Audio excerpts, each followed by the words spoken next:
படத்தின் கால் சீட்டில் கையெழுத்திட்ட மோனாலிசா டைரக்டர் சனுஷ் மிஸ்ராவின் படத்தில் கதாநாயகியாக ஒப்பந்தம் செய்துள்ளார். மோனாலிசா படத்தில் நடிப்பதற்காக நிபந்தனைகளிட்ட மோனாலிசா 10 நாட்களுக்குள் சாதாரண ருத்ராட்ச விற்பனையிலிருந்து படத்தின் கதாநாயகி இந்த காந்த கண்ணழகி மோனாலிசா நடிக்கப் போகும் படம் பற்றிய விவரங்களை பார்ப்போம். கும்பமேளாவில் உலக புகழ்பெற்ற மோனாலிசா தற்போது ஒரு படத்தில் நடிப்பதற்காக ஒப்பந்தம் செய்யப்பட்டுள்ளார்.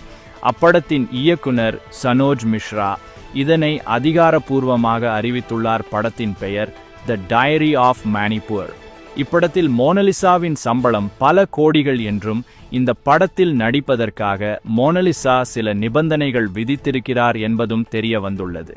இதை பற்றி மோனாலிசா கூறுகையில், படப்பிடிப்பின் போது என்னுடைய குடும்பத்தினரும் என்னோடு படப்பிடிப்பு தளத்திற்கு வருவார்கள்.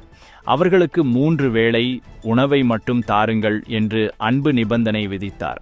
மோனாலிசா பல கோடி ரூபாய் சம்பளத்தில் படத்தில் நடிப்பதற்கான வாய்ப்புகள் கிடைத்திருந்த போதிலும் மற்ற நடிகர்களைப் போல் பந்தா காட்டிக்கொள்ளாமல் எளிமையான இயல்பை கொண்ட அதிகாரப்பூர்வ கதாநாயகி மோனாலிசாவை பற்றிய உங்களது கருத்துக்களை கூறுங்கள்.